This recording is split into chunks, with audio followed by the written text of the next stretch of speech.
The following sermon is by John Macarthur, pastor, author, and Bible teacher with Grace to You.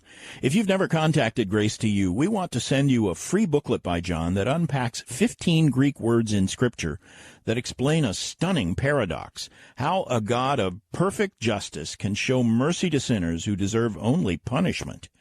Request your free booklet titled 15 Words of Hope by writing to hope@gty.org. That's hope@gty.org. This offer is good in North America and Europe through June 2023. And now, unleashing God's truth one verse at a time, here's Grace to You Bible teacher John Macarthur. And now for the high and sacred privilege of coming to God's precious Word. And I would encourage you, if you will, to take your Bible and turn with me to Matthew chapter 13. Matthew chapter 13. And we are examining this morning verses 47 through 52. Matthew 13, verses 47 through 52. We come to the last of 7 parables given by our Lord Jesus Christ in this 13th chapter. And this one is the climax. This particular parable is a parable about judgment. It is a parable about hell. And the keynote of the parable is found in verse 50, the furnace of fire, where there shall be wailing and gnashing of teeth. Our Lord spoke very much and very often about hell. He said many things about the abode of the damned, the wicked, the Christ rejectors. But of all of the startling, terrifying things that Jesus ever said, perhaps the most startling was when he said to the Jewish leaders, "How can ye escape the damnation of hell?" In Matthew 23:33. How can ye escape the damnation of hell? It seems strange to us to hear words like that coming from the mouth of the Lord Jesus Christ. For we don't associate the Lord Jesus Christ with hell as often as we ought. He said more about hell than he did about love. He said more about hell than all the other biblical preachers combined. And if we are to model our preaching after his, then hell is a major theme for us. The other night I heard a teenage punk rocker being interviewed, and the reporter said to her, "What are you looking forward to? What is in the future for punk rock?" She said, "Death. I'm looking forward to death." He said, "Why?" She said, "I want to go to hell because hell will be fun. I hope I go to hell. I want to die so I can get to hell and have fun." What deception. Hell is not fun. One writer said, "There is no way to describe hell. Nothing on earth can compare with it. No living person has any real idea of it. No madman in wildest flights of insanity ever beheld its horror. No man in delirium ever pictured a place so utterly terrible as this. No nightmare racing across a fevered mind ever produced a terror to match the mildest hell. No murder scene with splashed blood and oozing wound ever suggested a revulsion that could touch the borderlands of hell. Let the most gifted writer exhaust his skill in describing this roaring cavern of unending flame, and he would not even brush in fancy the nearest edge of hell." End quote. This is a parable in which our Lord warns about hell. Now remember, in these parables, the Lord is telling us what it will be like in this period of the world's history, this form of His rule. He is the King, and He rules in the world. And He is allowing in this period of time good and evil to grow together, as we saw in the parable of the wheat and the tares. He's tolerant of the good and evil through this period, but in the end will come a judgment. And that's why this is the last parable. We have now swept through the parables that describe the nature of the kingdom, the power of the kingdom, the personal appropriation of the kingdom, and now we come to the climax and the end and the judgment. And it is a warning. It is a fearful warning that in the end there will be an eternal separation of the damned from the redeemed. And the world, you see, is moving toward this. Every human life is moving toward that inevitable hour. Today, at least 5,282 people in the United States alone will die and enter eternity. Most of them will go to hell. And this final parable brings us up short with a sense of severe warning. Now, I want us, first of all, to look at the picture the Lord paints. The picture is first, verse 47. Again, the kingdom of heaven is like a net that was cast into the sea and gathered from every kind. Now, this gives us the imagery that we need to understand the teaching here. Fishing in our Lord's time was a common enterprise. Fishing was a way of life. Fishing for some of the disciples was their way of life. So they would understand very clearly of which He spoke. Basically, there were three ways to fish. And these three ways are still being used in that country, in the Lake of Gennesaret, the Sea of Galilee. First was with a line and hook, which caught fishes one at a time. In Matthew chapter 17 and verse 27, the Lord Jesus said to Peter, "Put your line and your hook into the sea and catch a fish and open its mouth and find a piece of money and take it and use it for your taxes and for mine." And that was an illustration of the kind of fishing they did, which was done with a line and a hook. Earlier in the 4th chapter of Matthew, the Lord had come across the disciples, Peter and Andrew, and they were fishing, it says in 4:18, casting a net into the sea. The second kind of fishing was a casting net. Amphiblestron is the word in the Greek, and it was a very special net. It was a net that was like a large circle, and on the outer perimeter of the circle were weights. It was pulled together in the middle, and there was a rope attached to the arm of the fisherman. The net was draped over the shoulder, and as the fisherman came to the shore, he threw the net and had become, of course, so deft at it that it would go into its entire circular form, and it would hit the water as a large circle, and as it sunk toward the bottom, it would capture in it, as the lead weights pulled down the edges, all the fish that were in that area.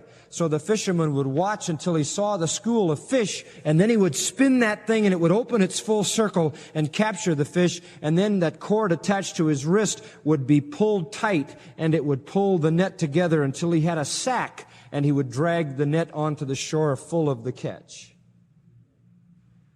And that is the net that our Lord used to speak of being fishers of men. Throw out the net and catch men for Christ and pull them in. But that is not the net that is used here. This is a completely different Greek term. This term is a unique term. It is the term sagene. And it has to do with what was called a seine net or a trawl net. It's a very distinct term.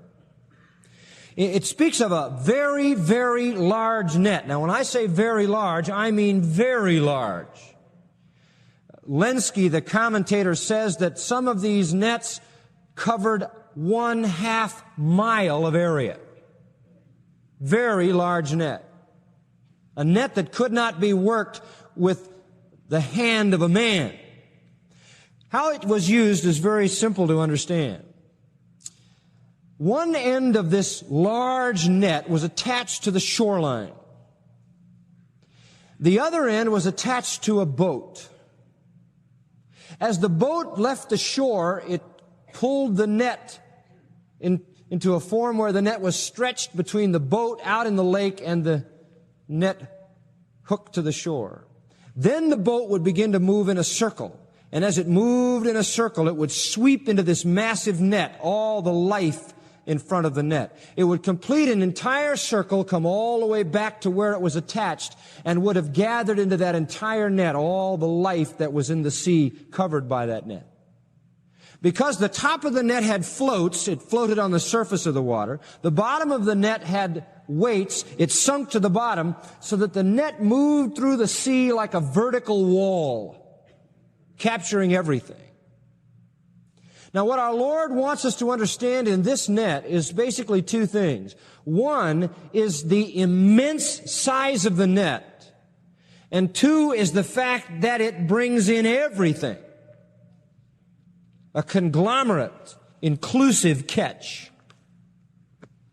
Now, once this has happened, and the boat has moved through the sea, and this great vertical wall has swept up everything, living and dead. It sometimes drug the bottom and pulled up all kinds of things, seaweed, every form of life that would be there would be caught in that net. Then it comes back to the shore, and at that point we're introduced to verse 48.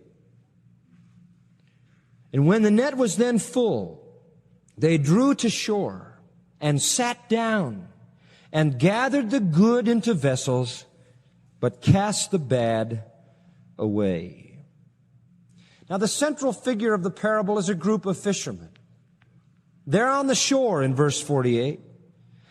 And lying there at the edge of the water is this recently drawn massive net, and it is literally soaking and teeming with life, filled with the conglomerate of creatures taken from the water. And then begins a very slow, deliberate, careful, patient, unhurried, accurate, knowledgeable, skillful process of sorting out the good from the bad. They sat down. It was something they did very carefully, very patiently. Now, this scene would be very common to the people to whom our Lord spoke, particularly the disciples. They would take the good and put it into some vessels, very often water-contained vessels to keep the fish alive if they were to be transported. If they were immediately to be used in some form, they could be put in another vessel. The bad was just thrown away. Now, the picture is very clear, isn't it? Let's look secondly at the principle. Verse 49. And here's our Lord's own interpretation. So shall it be at the end of the age. The angels shall come forth and separate the wicked from among the righteous. We can stop at that point. There's a lot that you could say about that parable. There's a lot you could do with it. There are some interesting possibilities. But the Lord is only interested in one element. And that is the separating process that went on the shore as a picture of the angelic separation in judgment. That's what he's after. You see, all along in this era, as we've been learning, the good and the evil go together, and God tolerates the evil. But the time is coming when He will make a separation between those who know the King and are subjects of the King and know the Lord Jesus Christ and those who do not. And that separation is inevitable and it is ultimate. And little by little, imperceptibly and silently, that net moves through the sea of time, drawing all men to the shores of eternity for that inevitable separation. That is the principle. The net draws in all kinds of fish. It is indiscriminating in the sense that it just catches everything in its way. And so it is, it says in verse 47, the kingdom of heaven is like that net. It moves silently through the sea of life, drawing men almost without them knowing it to the shore of eternity. And by the time they awaken to what is happening, it is too late. They're already there. They are drawn to the separation. Now, this same truth was taught in this parable of the wheat and the tares. As you can go back to verse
verse 41 and C. The Son of Man shall send his angels, and they'll gather out of his kingdom all things that offend, and them who do iniquity, and they shall be cast into a furnace of fire, where there will be wailing and gnashing of teeth. Same idea, but the Lord repeats it. Now, the only spiritual thing that the Lord pinpoints in this parable is that last act of the fisherman. Everything else passes without comment. And I think we ought to leave the rest without comment and just take what our Lord meant to teach. When he spoke of the casting net, he used that in a positive way to speak to the disciples of catching men for Christ. When he speaks of this drag net, as it's called, or this trawl net, or seine net, or Saguenay net, he is talking about gathering men for judgment. Look at verse 49. So shall it be at the end of the age. When man's day is over and Jesus returns to set up his glorious kingdom, then comes the judgment. Now, this is not a technical, chronological, eschatological layout. This is not trying to pinpoint every element of judgment, every time and place, and are we talking about the great white throne, or the sheep and the goats, or the Bema Seat judgment, or whatever. This is just a general statement that all in the world are caught ultimately in the net of judgment to be separated in the end. And you notice again, would you please, in verse 49, that the angels are the executioners? The angels are the separators, just as we saw in verse 41. Just as we see in Matthew 24, the angels come with the Lord to act out judgment. Just as we see in Matthew 25. Just as we see repeatedly in Revelation, particularly chapter 14. The angels are the agents of God's judgment. So while the kingdom may for a while tolerate good and evil growing together, the separation is moving closer and closer all the time. Jesus spoke of this same thing in Matthew chapter 25 when he said in verse 31, the Son of Man shall come in his glory, and all the holy angels with him. Then shall he sit on the throne of his glory. And what will he do when he comes? It says, and before him shall he gather all the nations, and he shall separate one from another. Separation. And he'll say to them on his right hand, come ye blessed of my Father, inherit the kingdom prepared for you from the foundation of the world. And he'll say to them on the left hand, depart from me, ye cursed, into everlasting fire prepared for the devil and his angels. And Jesus said in John chapter 5 that there's coming a resurrection of all men, some to the resurrection of life and some to the resurrection of damnation. There will be a final separation, and eternal destiny will be determined for every soul that has ever lived on the face of the earth. Now, some people have asked why this parable is included if the basic idea of separation is even also included in the parable of the wheat and the tares. And the answer to that is several things. Number one, it is repeated because the wheat and the tares emphasize particularly the coexistence. This emphasizes only the separation. It is repeated also because the Lord has a compassionate heart and He wants to add one more warning. That's typical of our Lord. He warned about hell many times, many times. So concerned was He that men not go there. Many times He said, watch, watch, for you know neither the day nor the hour in which the Son of Man comes.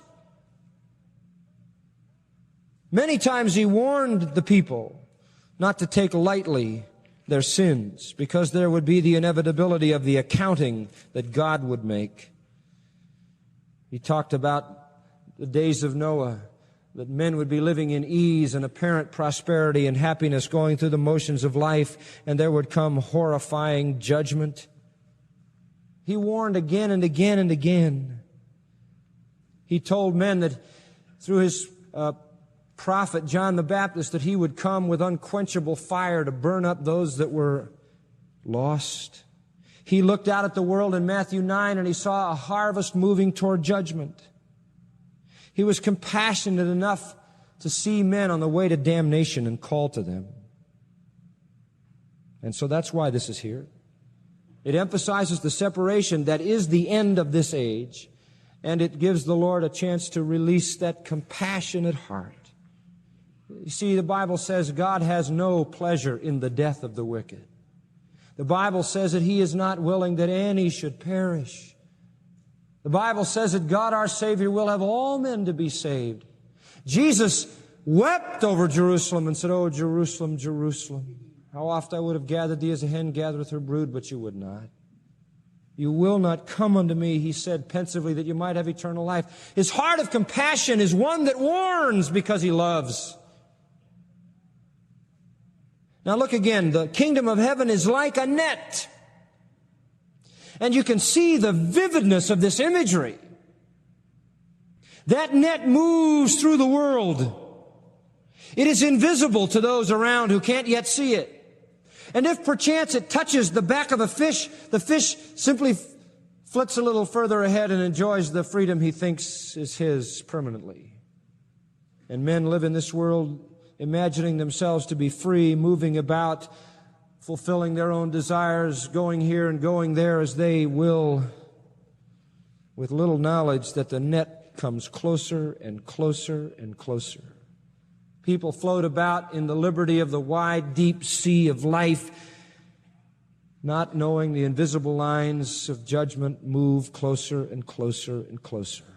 And each time they are touched by it, they move a little further away, and they're touched again and they move a little further away. And finally they've moved one time and they've hit it on the other side because it's moving toward the shore. And then wildly the fish may dart for the sea only to be caught again in the same net. Finally to be dragged on the shore in the last throes of a flailing and flipping enter into silent death. And that's how it is. Men may not perceive the kingdom. They may not see God moving in the world, but He is moving. And men very often, when touched by the gospel of Jesus Christ or threatened with the threat of judgment, dart into the freedom they think is ahead of them, but sooner or later they run right back into the same net because there's no freedom there. And they are inexorably moving toward inevitable judgment. All men are gathered in the net. The kingdom will ultimately engulf them all. And God with His angels will separate. Now that leads me to a third thought, and that is the peril. The peril. Verse 50. And shall cast them into the furnace of fire. There shall be wailing and gnashing of teeth. Now that is a fearful verse. And I confess to you that it affects me just as it affects anybody. It is a horrifying, fearful verse. And if there is any doctrine in the Bible that you wish were not there, it is the doctrine of hell, but that does not eliminate it. It is there. And this is the heart of the matter. Cast into the furnace of fire. Those are terrifying words from our Lord. And yet He spoke more of hell than anybody else. And I think there's a reason. You know what I think? I think that if Jesus hadn't taught us about hell, we wouldn't believe whoever did. It had to be Him. It is so inconceivable. It so causes us to be revulsed. We cannot conceive of eternal damnation. And it had to be our Lord who said this, or we never would have been able to accept it. It was His own special emphasis. And He was a preacher of hell. More than anything else, He threatened men with hell. And if you don't think He did, then you haven't been carefully noting His ministry. In chapter 5, for example, and I could spend, the whole morning just on the statements Jesus made about it. Don't turn with me. Just listen and jot down verses if you care to. But listen to what He said in Matthew 5:22. He said, whosoever shall say, thou fool, shall be in danger of hell fire.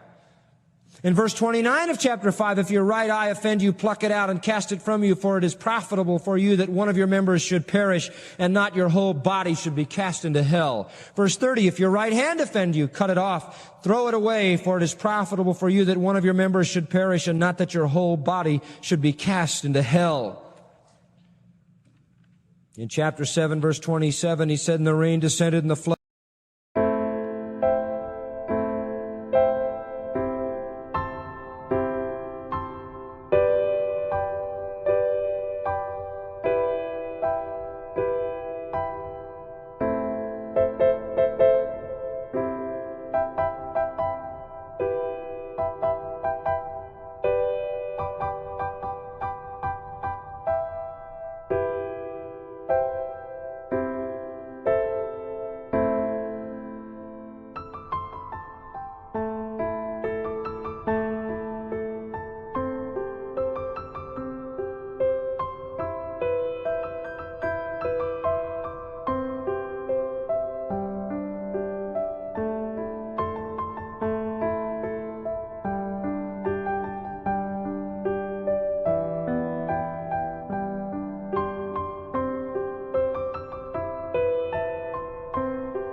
flood came and the wind blew and beat on that house and it fell, and great was the fall of it. That's an allusion to damnation as well. In chapter 8, verse 12, the sons of the kingdom shall be cast out into outer darkness. There shall be weeping and gnashing of teeth. Chapter 11 and verse 20, he began to upbraid the cities in which most of his mighty works were done because they repented not. And he says to them, you will be brought down to hell. Serious, serious words from our Lord. Same thing is true in chapter 12. He says in verse 36, every idle word that men shall speak, they will give account of it in the day of judgment. For by thy words thou shalt be justified, and by thy words thou shalt be damned or condemned. He talks about a demon who leaves a man, and then 7 more come back in, more wicked than himself, and the last state of that man is worse than the first. Even so shall it be unto this wicked generation. In chapter 18, and these are examples, it says it's whosoever offends a little child who believes in me would be better off if a millstone were hanged around his neck and he were drowned in the depth of the sea. And then he goes back into talking about being cast into everlasting fire, verse 8, into everlasting hellfire, verse 9, chapter 18. This was a constant part of what our Lord taught. Then you go into chapter 21, verse 43. The kingdom of God shall be taken from you and given to a nation, bringing forth the fruits of it. And whosoever shall fall on this stone shall be broken, but on whomsoever it shall fall, it will grind him to powder. Chapter 23 talks about hell repeatedly. Chapter 24, chapter 25, Mark chapter 9, Luke chapter 6, Luke chapter 12, Luke chapter 16. It just goes on and on. Jesus told a whole story about a man that died and went to hell, and being in torment, screamed for someone to come with water and cool his tongue. Now, if you then are to evaluate what should be the emphasis of preaching, based on the example of Christ, it should be preaching on hell. Our generation doesn't do that. It's convicting that we say so little about hell. It's so hard to believe. It's so terrifying. It is so awesome that it had to come from the Lord or we never would have been able to accept it. Now, what is this furnace of fire? What is hell? Let me give you 4 truths about hell that I think will answer that question. Number 1, hell is a place of unrelieved torment. It is a place of unrelieved torment. It is a place of a horrible misery. And the Bible defines it as darkness, outer darkness. That is deep pit darkness. Darkness that's way out from the light. Impenetrable darkness. Darkness that closes in. And it is darkness without the hope of light forever. Have you ever been in the darkness and longed for the daylight? Have you ever been in the darkness and longed for someone to turn a light on? To be in that encroaching, encompassing, moving kind of darkness and know that for all the eons of eternity you will never see light is how our Lord describes hell. Unrelieved darkness forever, with no hope of the light, no hope of the dawn. And the Bible also says it is a fire. Now, it is not a fire that we would know as fire to burn something in this world, but fire is God's way of describing it, because it is a tortuous, unrelieved kind of fire. More terrible than any fire that we would ever know. But fire describes the torment of the damned. Blackness describes the torment of the damned. No light, ever, ever. No relief from the suffering, the agony, and the pain forever. And there's only 2 times in all of Scripture that we have any insight into how people respond to hell. The one is the Lord's parable in Luke 16, where he says the man cried out in torment and said, "Cool my tongue, for I'm tormented in this flame." And the other is that constant statement of our Lord, there will be weeping and wailing and gnashing of teeth. The response to hell is not fun. It is weeping. That's crying, wailing, screaming, and grinding of teeth in pain. That's what the Bible says. That's hell. It is a place of unrelieved torment. Secondly, it is a place of unrelieved torment for both body and soul. For both body and soul. Soul being the inner part. When a person dies, their soul goes out of the presence of God into the torment of hell. It may not be the full final lake of fire that comes after the judgment and the great white throne, for that needs a transcendent body to endure it. But it is a torment just as well, as illustrated by the rich man who in hell was tormented. When a person dies now, their soul descends into that torment. In the future, there will be a resurrection of the bodies of the damned. They will be given a transcendent body that will then go into a lake of fire. It'll be a body not like the body we have now. It'll be a very different one. They will be resurrected just like we will as Christians. We will be resurrected because this body could never live eternally in heaven, right? We have to have a transcendent body, a glorified body, a different body, and so do the damned. And they will be raised, John 5, they will be raised in new bodies for the single purpose of being punished forever in those bodies. That's what the Bible says. Tormented forever. They have to have a body to fit that eternal torment.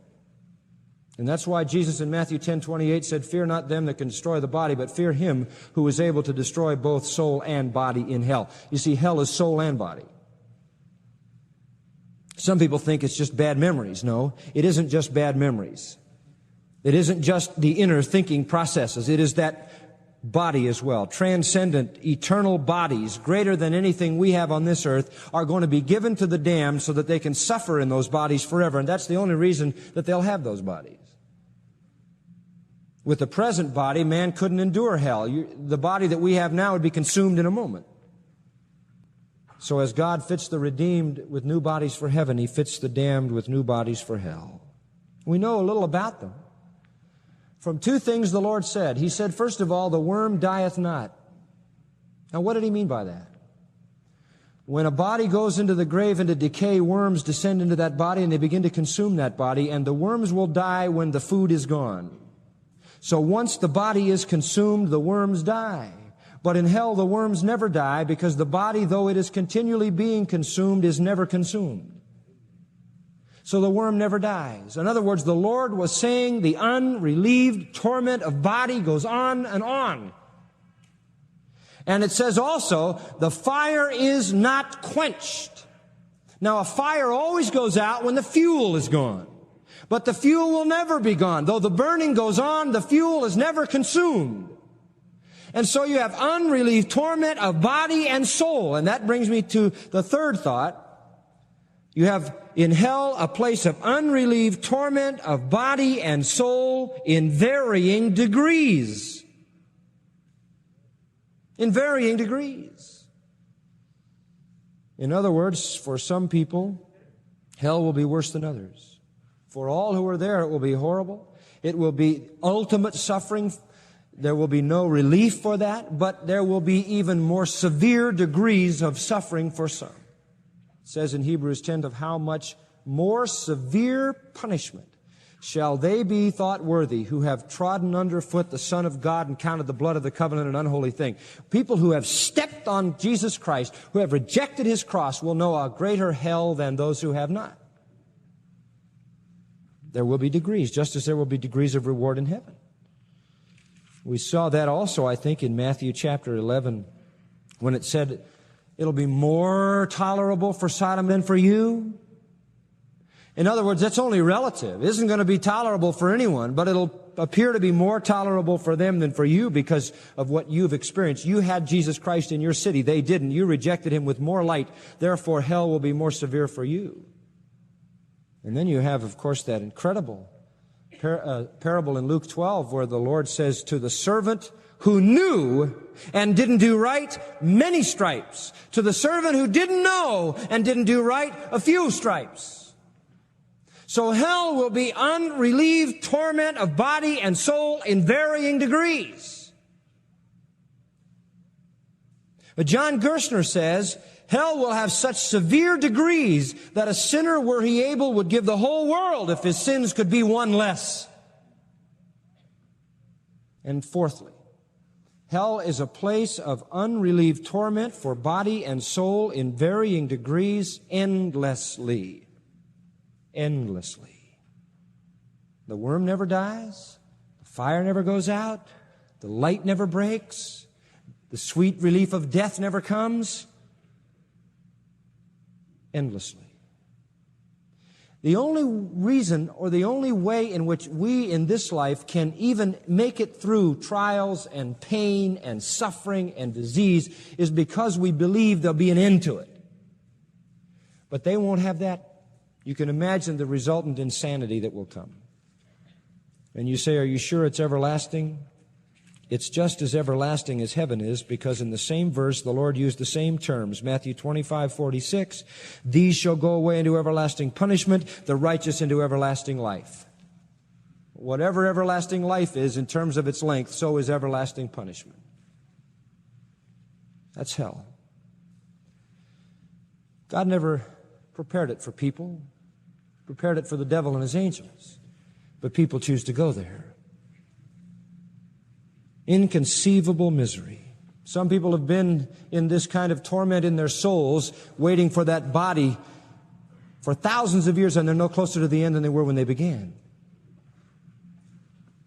No wonder Jesus had to teach this doctrine. You say, well, how do you avoid hell? You avoid hell only by the receiving of Jesus Christ as your Lord and Savior. If you don't appropriate the kingdom, you see, if you don't take the treasure, if you don't purchase the pearl of great price, there's no way out. John Bunyan, that great saint of God, wrote this: in hell thou shalt have none but a company of damned souls, with an innumerable company of devils to keep company with thee. While thou art in this world, the very thought of the devils appearing to thee makes thy flesh to tremble and thine hair ready to stand upright on thy head. But oh, what wilt thou do when not only the supposition of the devils appearing, but the real society of all the devils of hell will be with thee, howling, roaring, and screeching in such a hideous manner that thou wilt be even at thy wit's end and ready to run stark mad again for anguish and torment? If after 10,000 years an end should come, there would be comfort. But here is thy misery. Here thou must be forever. When thou seest what an innumerable company of howling devils thou art amongst, thou shalt think this again: this is my portion forever. When thou hast been in hell so many thousand years as there are stars in the firmament, or drops in the sea, or sands on the seashore, yet thou hast to lie there forever. Oh, this one word, ever, how will it torment thy soul? And many are in the net, moving to that inevitable furnace of fire. Now that leads us to the fourth and final point, the proclamation. You saw the picture, the principle, the peril. The proclamation is in verse 51. Look at it. Jesus said to them, have you understood all these things?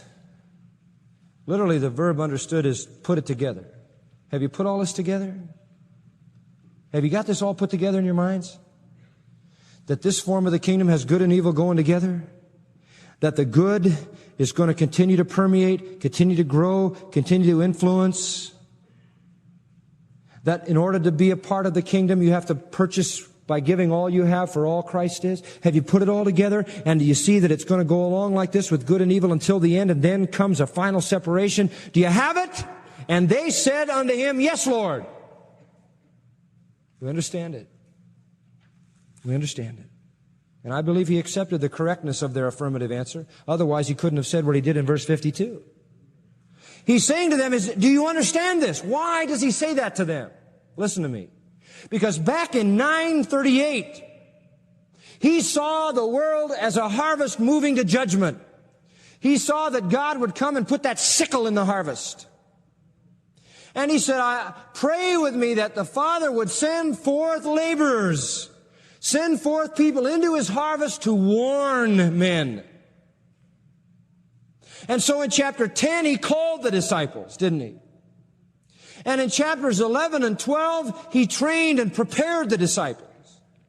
And in chapter 13, He taught the disciples. And now He says, are you ready to go out and be those warners in the harvest? Are you ready to go out with the message? And they say, we've got it. We understand it. And so this is what He says. Then here's what you're like. Verse 52. Every grammatus, that's a word that we translate scribe, but it means a learner, a teacher, an interpreter of the law, the Old Testament. Every trained teacher is instructed, and that's from the verb mathetuo, is discipled, concerning the kingdom of heaven. Now, He's discipled them concerning the kingdom, so He's talking about them. Every one of you prepared, trained learners have been discipled in the things of the kingdom of heaven. You're trained now. You're prepared now. That's what He's saying. In fact, you could translate it. You are now discipled biblical scholars and teachers. That's what a scribe was, really.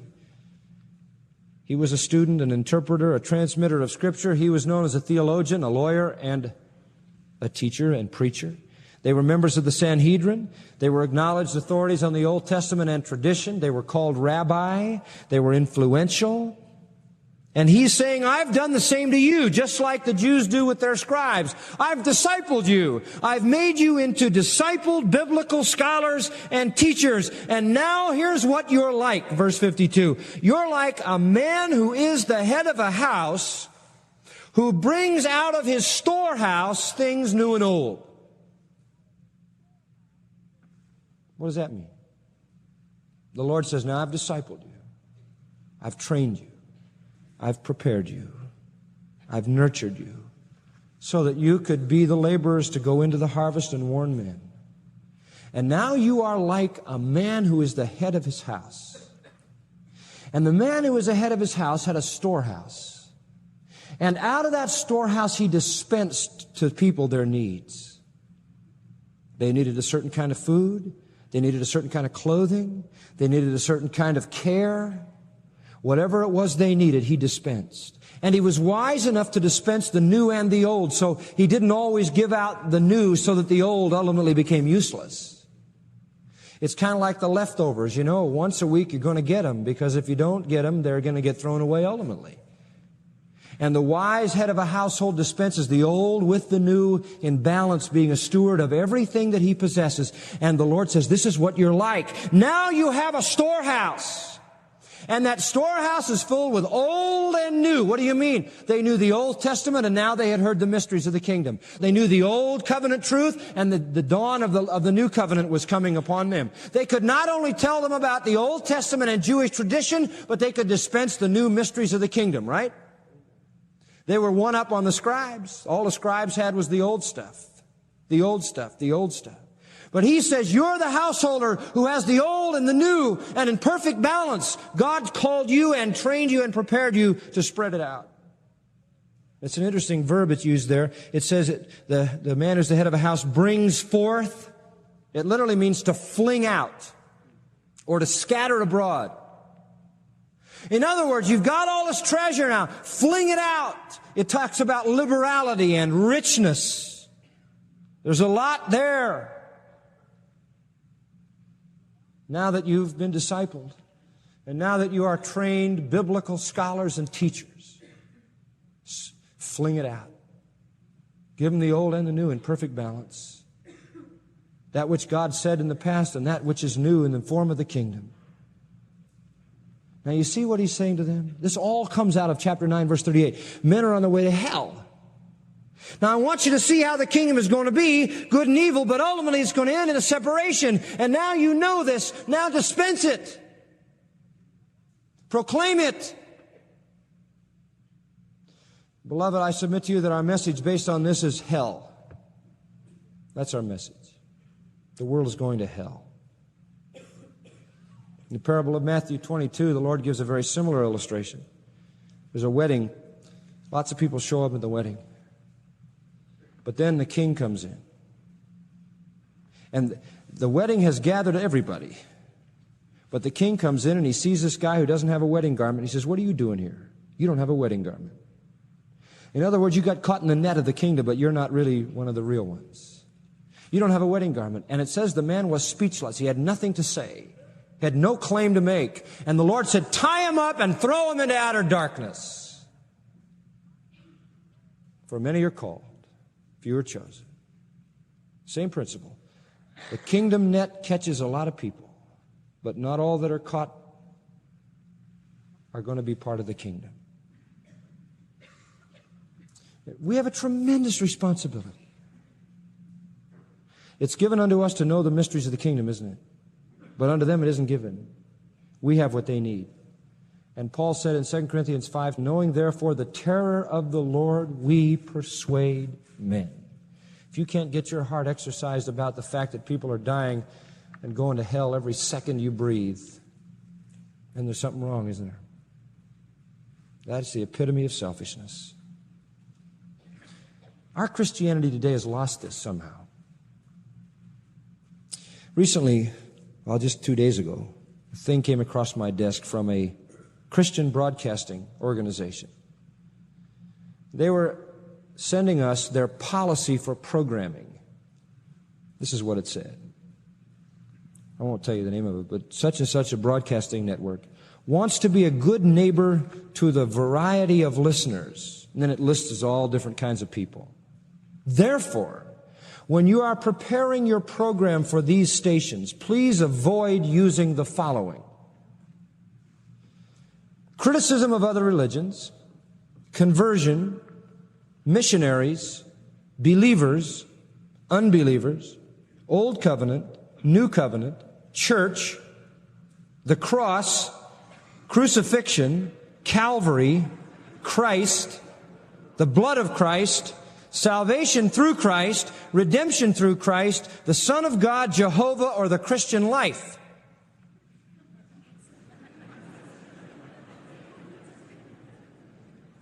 Then it said this: these people listening are hungering for words of comfort. We ask you to adhere to these restrictions so that God's Word can continue to go forth.